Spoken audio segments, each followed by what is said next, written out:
we've heard from Indonesia, from the Philippines, and China. They have all been experiencing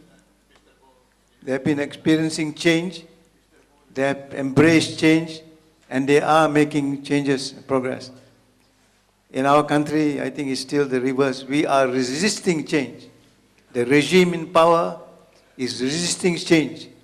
And I think they are not going to last long if they continue at this rate. Because I think we are up to here, hearing their nonsense. And I think coming to Penang, having been educated here, I find this place is very refreshing. So I am very pro-government, but I am pro-Penang government. So now I think let's open this session to the floor.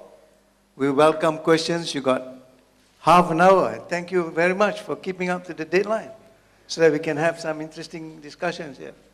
Please don't be afraid to make your views known. Even if there are special branch people here, don't worry about them. Okay? Thank you.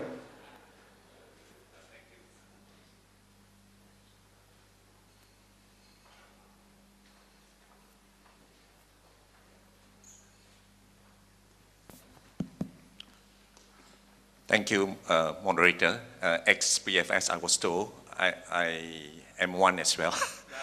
I left school in 1959. That tells you how long it was. Well, distinguished speakers, my first question is to Professor Anwar and Mdm Risa, because in your both respective countries, you have already experienced change of government. So fortunately or unfortunately in our country, we've been very stable. We have got the same government since independence. So my question is, in the event there is a change, so far we have got 12 general elections and the same ruling party since independence had won, and the opposition all respected the mandate of the people.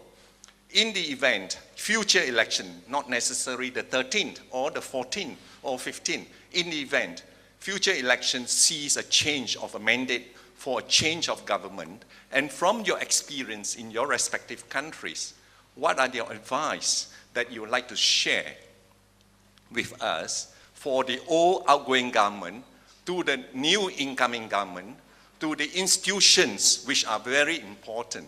For example, the military, the police, the judiciary, that the decision or mandate of the people has to be respected, as well as advice to the people. And then the next question I have is to our professor from Beijing University, that China in a way shared certain similarity. You are monopolitical, probably you are one step ahead, you don't even have elections. So when do you personally see election, a general election like what is held over here will be held in China?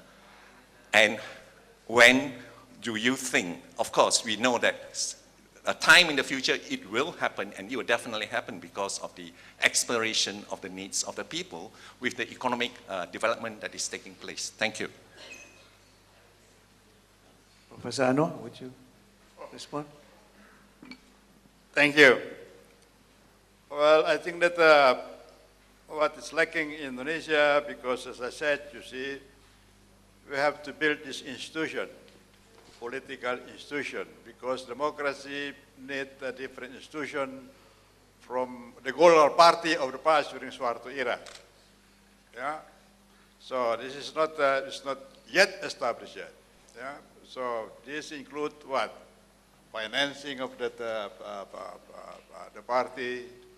Now a lot of corruption in Indonesia, not only in Jakarta, but also in the provinces. You see, it's not only corruption by taking money from the state funding, but also distributing this mining license, yeah, lodging license. That's why you have haze from Sumatra. Yeah, yeah, partly because they give a lodging license, also license to open up a plantation to Malaysian. We learn it from here, so we transfer there. Yeah, yeah. So this is, I think that we need to fix that, yeah? This is, it takes time, as I said before. And then also we have to learn from one is part of financing, selecting the right people. And then, for example, in many places, with the political leader, you pick up tukang beca, yeah, to become a major. So what do you expect from tukang beca? Yeah. Tukang beca is a taxi driver, bicycle. The rickshaw driver. Yeah? Oh, yeah. Rickshaw driver. So this kind of thing happen in this root democracy. So I think, I don't know, I think we have to go through this experience and gradually this is different from China. In China, I respect that Chinese political communist system, you see, they shoot the corruptor.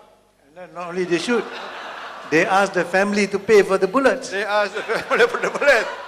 That's a good one. Yeah, and look what happened to Mr. Bo. Yeah, Mr. Bo is, I think, he's the son of that very political revolutionary leaders. Yeah, during Mao Zedong times, and now he has to pay for a price because of that suspected problem. Yeah, this happened in China, not in Indonesia. So this is, I think we have to learn from Chinese, and then also what happened to the party leaders, the mayor of Beijing in the past. Yeah, when he manipulated the land in that city.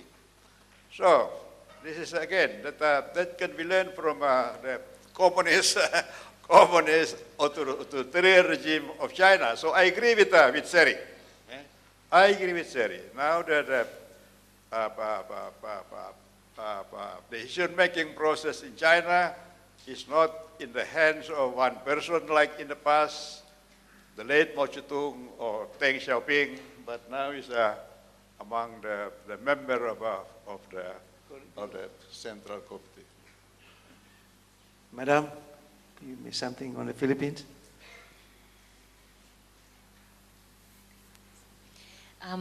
Leslie, I couldn't really share experiences and insights with the outgoing administration if there came to be a change of government here, because, well, I don't know if it's just something about us human beings, but usually we have a harder time sharing those things with our opponents in terms of worldview. But I could share something with an incoming administration who shares more of our political values. And one thing that we are experiencing in the Philippines, and that is a very important lesson to us, is that even after, for example, a successful people power revolution, which ushers in a new administration, which ushers in, on the wings of a limited political change, promise and the potential of broader political changes, and then also the potential and the challenge of deeper economic and social changes, is that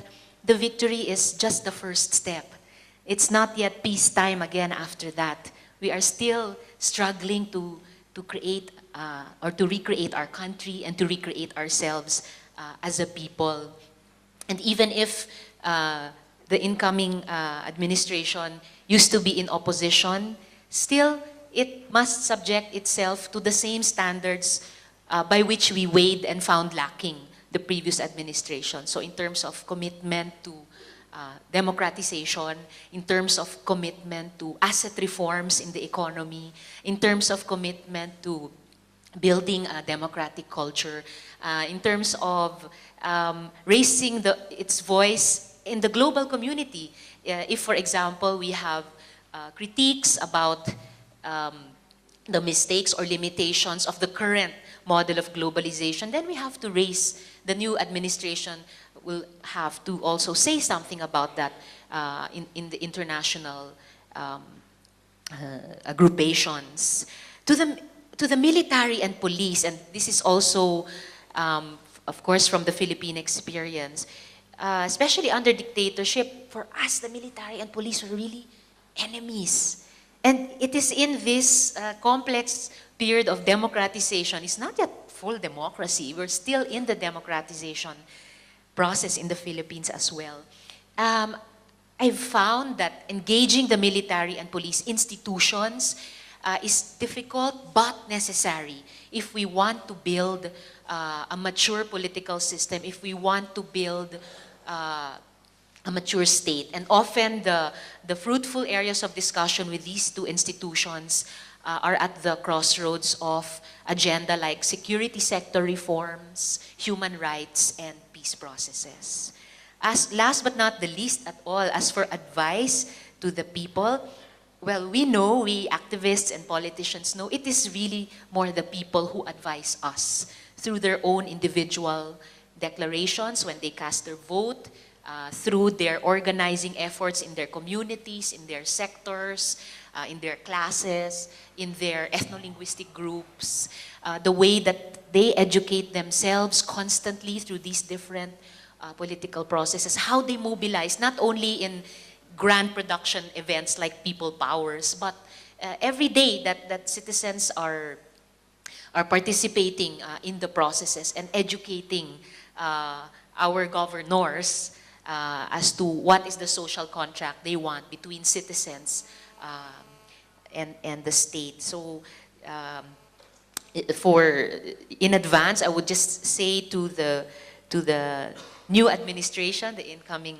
administration here in Malaysia, all best wishes, and just enjoy it. It's going to be very difficult, but really enjoy it, and I hope it will be a very joyous experience for you.